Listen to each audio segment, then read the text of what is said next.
ప్రేక్షకులందరికీ నమస్కారం. ప్రస్తుతం మన స్టూడియోలో ప్రముఖ ఆధ్యాత్మికవేత్త, వేదిక్ ఆస్ట్రాలజర్ గోనుగొంట్ల సురేష్ బాబు గారు ఉన్నారు. గురుగారితో మాట్లాడదాం. నమస్తే గురుగారు.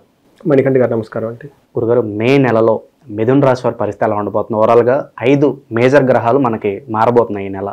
సో వీళ్ళకి ఎలా ఉండబోతుంది? పాజిటివ్ అంటారా, నెగిటివ్ అంటారా? ఎలాంటి జాగ్రత్తలు తీసుకోవాలి మిథున రాశి వారు?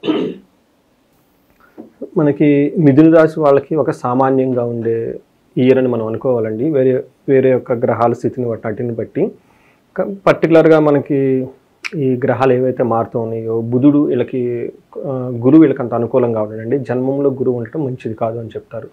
ఏ విషయాలు అంటే ఫైనాన్షియల్ ప్రకారంగా కొంచెం ఇబ్బంది పడే అవకాశం ఉంటుంది. అంతేకాకుండా వీళ్ళకి కొంచెం జాబ్లో కానివ్వండి, తర్వాత వీళ్ళకున్న స్కిల్ సెట్, అడ్మినిస్ట్రేషన్ ఎబిలిటీస్ ఇవన్నీ బాగా తక్కువ పెర్ఫార్మెన్స్ చేసి అప్రైజల్ సిస్ట్లో పెర్ఫార్మెన్స్ అప్రైజల్ కనుక చూసుకుంటే వీళ్ళు ఎంప్లాయీస్ అయితే కనుక కొంచెం వీక్గా ఉండే అవకాశం ఎక్కువగా ఉంటుంది.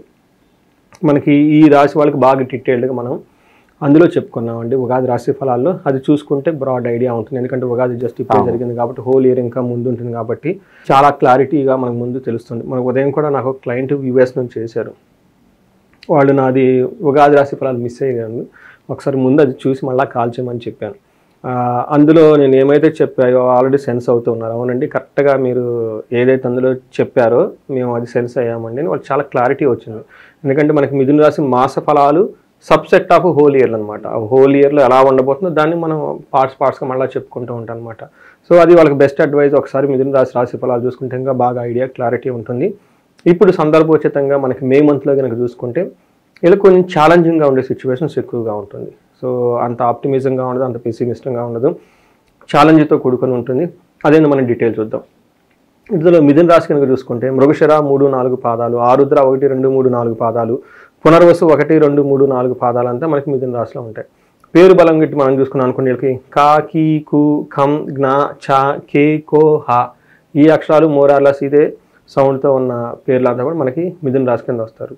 మనం గ్రహస్థితి, గ్రహ సంచారం కనుక చూసుకుంటే సూర్య సంచారం వృషభంలోను, బుధ సంచారం మేషంలోను, శుక్ర సంచారం మీనంలోను, కుజుడు వచ్చేటప్పటికి కర్కాటక రాశిలో ఉన్నారు. ప్లస్ మనకి రాహు, కేతువు, గురువు గోరను వీళ్ళు మారుతున్నారండి సింహరాశిలోకి, తర్వాత మనకి కుంభరాశిలోకి, మిథున రాశిలోకి గురువు మారుతూ ఉన్నారన్నమాట. ఈ యొక్క గ్రహస్థితిని బట్టి కనుక మనం చూసుకుంటే ఓవరాల్గా వీళ్ళకి ఎలా ఉంటుందంటే, వీళ్ళకి 12వ ఇంట్లో సూర్యుడు ఉండటం వల్ల ఏమంటే ధనచ్ఛేదం, తర్వాత ఆరోగ్యం అప్పటిదాకా స్ట్రాంగ్గా హెల్తీగా ఉండేవాళ్ళు కొంచెం ఆరోగ్యపరంగా వీక్ అవుతూ ఉంటారనమాట. కలహం, గొడవలయ్యే అవకాశం ఎక్కువగా ఉంటుంది. అయితే వీళ్ళకి ధనం వస్తుంది, కానీ ఆ ధనం కూడా విపరీతంగా ఖర్చు అవుతుంది. బట్ టోటల్గా ఫైనాన్షియల్గా వీళ్ళు క్రైసిస్లో ఉండే అవకాశం చాలా ఎక్కువగా ఉంది. ఈ మంత్ వీళ్ళు కొంచెం ఛాలెంజింగ్గా ఉండి ఇబ్బంది పడే సిచ్యువేషన్స్ ఎక్కువగా ఉంది. కొంచెం జాగ్రత్తగా ఉండాలి. మనం డీటెయిల్స్ కనుక చూసుకుంటే వీళ్ళకి మిక్స్డ్గా ఉంటుందండి. ఏది అంటే కొన్నిసార్లు వస్తుంది, కొన్నిసార్లు పోతుంది, కొన్నిసార్లు అనుకూలంగా ఉంటుంది, ఇక్కడ ప్రతికూలంగా ఉంటుంది. ఒక మనిషి ద్వేషిస్తాడు, ఒక మనిషిను అభిమానిస్తాడు, ఇలా వెళ్ళిపోతూ ఉంటుంది అనమాట. ఒక రోలర్ కోస్టర్ అంటారు చూడండి, అప్స్ అండ్ డౌన్స్ ఎక్కువగా బాగా ఫేస్ చేస్తూ ఉంటారు. ఏ విధంగా అంటే వీళ్ళు సూర్యుడు 12వ ఇంట్లో ఉండి 6వ ఇంట్లో దృష్టి చూడటం వల్ల సూర్యుడు కొంత అనుకూలంగా కొంత ప్రతికూలత పరిస్థితులను క్రియేట్ చేస్తూ ఉన్నారు. ఎక్కడ అనుకూలంగా ఉంటుందంటే వీళ్ళకి 12వ ఇంట్లో ఉండటం వల్ల స్వస్థాన నాశనం చైవ బంధురోగ ధన వ్యయ ప్రాణ పర్యంతమాపత్తిం రవమానం వ్యయే రవో అని చెప్తారు. సో ఇది కనుక మనం చూసుకుంటే స్వస్థాన నాశనం చైవ మన మహర్షులు థీరీగా సూత్రాల రూపంలో చెప్పారు. రెండోది బంధురోగ ధన వ్యయం, తర్వాత ప్రాణ పర్యంతమాపత్తిం రవమానం వ్యయే రవు అని చెప్తారు. రియల్ టైం కేసు కనుక మనం చూసుకుంటే నాకు ఒక కాల్ యూఎస్ నుంచి వచ్చింది. వాళ్ళకి జాబ్ వచ్చింది, వెరీ హ్యాపీ. రెండోది జాబ్ రాగానే వాళ్ళకి ప్రాజెక్ట్లో కూర్చోబెట్టాలి. అప్పుడు ఆ జాబ్ సెక్యూరిటీ, ఆ ప్రాజెక్ట్లో అసైన్ చేయలేదు అనుకోండి వాళ్ళకి ఇన్సెక్యూరిటీని. జాబ్ వచ్చినందుకు ఆనందం, ఏం ఎక్స్పెక్ట్ చేస్తారు, ఇమీడియట్గా వాళ్ళ జాబ్ ఒక ప్రాజెక్ట్లో కూర్చుంటారు, హ్యాపీగా వెళ్ళిపోతుంది అనుకుంటారు. ఆ ప్రాజెక్ట్కి అసైన్ చేయకపోతే ఐటీలో ఎనీ టైం వాళ్ళు బయటకు రావచ్చు. సో ఇక్కడ ఏమైందంటే స్వస్థాన నాశనం చేయవా, జాబ్ వచ్చింది అది హ్యాపీ, కానీ దాని యొక్క ఉపయోగం లేకుండా పోయింది. ఇలా లేదంటే కొంతమంది ఆల్రెడీ బాగా ఎస్టాబ్లిష్ మంచి జాబ్లో పెర్ఫార్మెన్స్ చాలా చక్కగా చేస్తూ ఉంటారు. వాళ్ళకి వచ్చేటప్పటికి ఆ ప్రాజెక్ట్ అయిపోవటము, లేదంటే ఇంకో కొత్త అసైన్మెంట్ రావటము, లేదంటే ఎక్కడి నుంచి వేరే చోట ట్రాన్స్ఫర్ చేయటము, ఇలా ఇబ్బందులతో కూడే విధంగా వాళ్ళకు ఉంటుంది. తర్వాత బంధు రోగ ధన వ్యయం, బంధువులకి ఇలా తెలిసిన వాళ్ళకి ఎవరికైనా కనుక హెల్త్ బాగోలేక తదనంగా ధనం విపరీతంగా ఖర్చు అవుతుంది. అంతేకాకుండా ప్రాణ పర్యంతం ఆపత్తి అవమానం వ్యయే, వీళ్ళకి ఇన్సల్టింగ్గా ఫీల్ అవుతూ ఉంటారు. అంతే కదండి, జాబ్లో సరిగ్గా లేకపోతే ఇన్సల్ట్గా ఫీల్ అయిపోతూ ఉంటారు. ప్రాణం పోతుందేమో, అసలు ఉంటామా మనం వెళ్తామా అన్న ఒక సందిగ్ధతకు వచ్చేస్తుందండి. చూడండి, ఆ కాలు మనకి యూఎస్ నుంచి వచ్చింది. యూఎస్లో ఈ ట్రంప్ అది ఇది రకరకాల గొడవలు నడుస్తుంది, ఉంటామో లేదో. చూడండి, ఇది ప్రాణం పోతుంది. ఎక్కడి నుంచి ఎన్నో రోజులు కష్టపడి మనం ఇక్కడ దాకా చేరుకున్నాం. జాబ్ కూడా వచ్చింది, కానీ అందులో మనకి సాటిస్ఫాక్షన్ లేదు. ఈ టైప్ సిచ్యువేషన్స్ రియల్ టైంలో వాళ్ళకి అనుగుణంగా చాలా జరుగుతూ ఉంటాయి. ఒక ఎగ్జాంపుల్ నాకు వచ్చిన రియల్ టైం కేస్ స్టడీ, దీన్ని కోరిలేట్ చేస్తే ఎలా జరిగింది అనేది నేను మీకు చెప్తున్నాను అనమాట. అంటే ఇలా వాళ్ళు ఉన్న పరిస్థితులను బట్టి వాళ్ళ ప్లేస్లో ఇలా జరిగే అవకాశం ఎక్కువగా ఉంటుంది. 6వ ఇంట్లో దృష్టి ఉండటం వల్ల శత్రువులు బాధ వీళ్ళకు ఉండదు. తర్వాత ఆరోగ్యంగా కూడా చాలా స్ట్రాంగ్గా ఉంటారు. అంటే వీళ్ళకి శత్రువులు అనే వాళ్ళు ఉండరు, ఆరోగ్యం కూడా చాలా స్ట్రాంగ్గా ఉంటారు. ఇది సూర్యుడు మిక్స్డ్ రిజల్ట్ తీసుకొస్తాడని మనం చెప్పుకోవాలి. అయితే కుజుడు వీళ్ళకి అంత సపోర్టివ్గా లేరు, కొంచెం ఇబ్బంది పెట్టే పరిస్థితుల్లో ఉన్నారు. వీళ్ళు కూడాను మనకి 2nd హౌస్లో ఉన్నారు.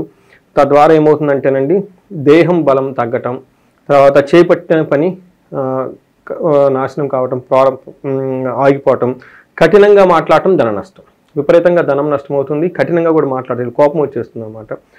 5వ ఇంట్లో దృష్టి ఉండటం వల్ల ఏమవుతుంది, అకాల భోజనం, పాప పనులు చేయాలని ఆలోచించడం, ఈ సంతానం వలక మనస్తాపాలు ఇవన్నీ జరిగే అవకాశం ఎక్కువగా ఉంటుంది.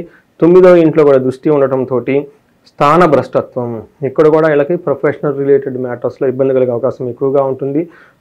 వృధా ప్రయాణాలు కనుక చేస్తే చాలా వృధాగా ఉంటాయి. దాంట్లో వీళ్ళకి బెనిఫిట్ ఏముండదని మనకు చెప్తూ ఉందండి. అయితే శుక్రుడు వీళ్ళకి 10th హౌస్లో ఉండి 4వ ఇంట్లో ఉండి చూడటం వల్ల ఇది కూడా వీళ్ళకి మిక్స్డ్ రిజల్ట్ అని మనం చెప్పుకోవాలి. వీళ్ళకి ప్రొఫెషనల్ మ్యాటర్స్లో అగైన్ వీళ్ళకి ప్రొఫెషనల్లో బాగా ప్రాబ్లం ఖచ్చితంగా వచ్చే అవకాశం ఎక్కువగా ఉంటుందండి. అది బిజినెస్ కానివ్వండి, మరి సాఫ్ట్వేర్ కానీ, ఇలాంటి ఎంప్లాయ్మెంట్ కానివ్వండి, అంటే ఏ విధంగా కనుక బిజినెస్లో కొంచెం వీళ్ళకి ప్రాబ్లమ్స్ క్రియేట్ చేసే అవకాశం ఎక్కువగా ఉంది. కేర్ఫుల్గా ఉండడం చాలా పెట్టిన ఇన్వెస్ట్మెంట్ తిరిగి రాక ఏదైనా అవ్వచ్చు అంటారా? ఏదైనా కానివ్వండి ప్రొఫెషన్లో వాళ్ళకంతా హ్యాపీగా ఉండదు, చాలా అప్స్ అండ్ డౌన్స్ కూడుకొని ఛాలెంజింగ్గా ఉంటుంది. తర్వాత 10వ ఇంట్లో శుక్రుడు ఉండటం వల్ల ఏమని చెప్తారంటే వ్యకులం చైవ, ఓకే, నిస్సత్వం, మర్ధానాశనం, రిపో భయం, శ్రీ సౌఖ్య హాని మాప్నోతి, దశమస్తే భవేత్ శుక్రో అని మనకేమని చెప్తుంటే వ్యకులం అంటే ఏదో ఒకటి మనసులో బాధ కలిగే సిచ్యువేషన్స్ ఎక్కువ ఉంటాయి. నిస్సత్వం అంటే శరీరంలో బలం తగ్గిపోవటము, అర్ధనాశనం, ధనం అనేది అతిగా ఖర్చు చేసుకుంటే ఎక్కువగా ఉండటం, శత్రు బాధలు కూడా ఉంటాయి. వీటితో పాటు శ్రీ సౌఖ్య హాని, శుక్రుడు వచ్చినప్పుడు స్త్రీలకు రిప్రజెంటేషన్ చేస్తారు కాబట్టి వీళ్ళ సరౌండింగ్లో ఉన్న స్త్రీలు వీళ్ళకి కొంచెం ఇబ్బందులు పెట్టే సిచ్యువేషన్స్ ఎక్కువగా ఉంటాయి. ఇన్కేస్ స్త్రీలు అయితే కనుక వాళ్ళ చుట్టూ ఉన్న పురుషులకు ఇబ్బంది పెట్టే సిచ్యువేషన్స్ ఎక్కువగా ఉంటాయి, వైస్ వర్సా ఉంటుంది. అంతేగాని ఏమని చెప్తారు, సౌఖ్య హాని, అప్పటిదాకా కంఫర్టబుల్గా లగ్జరీగా కనుక జాబ్ ఏదైనా ఉంటే ఆ జాబ్లో లగ్జరీ లేకుండా చాలా ఇబ్బందులు పడే సిచ్యువేషన్స్ ఎక్కువ వస్తాయి. ఇవన్నీ మనకి శుక్రుడు దశమంలో ఉండటం వల్ల కలిగే ఫలితాలని చెప్పుకోవాలి. అయితే దృష్టి ఉండటం వల్ల, దృష్టి 4th హౌస్లో దృష్టి ఉండటం వల్ల ఏమవుతుందంటే ఎడ్యుకేషన్ ప్రకారంగా చాలా బాగుంటుంది. కొత్తగా వెహికల్ ఎవరైనా కనుక కొనుక్కోవాలనుకుంటే ఇది అనుకోని టైం అని మనం చెప్పుకోవచ్చు అండి. ఇది మనకి గ్రహాలు ఓవరాల్గా ఇచ్చే వీళ్ళకి స్థితి. గురువు వల్ల ధన ప్రవాహం స్టార్ట్ అవుతుంది, అది కూడా టెంపరీగా ఉంటుంది. ఈ వచ్చే ధనం ఇది టెంపరీగానే వస్తుంది, ఎక్కువ లాంగ్ రన్ మనీ ఫ్లో అయితే ఇలా ఉండదండి.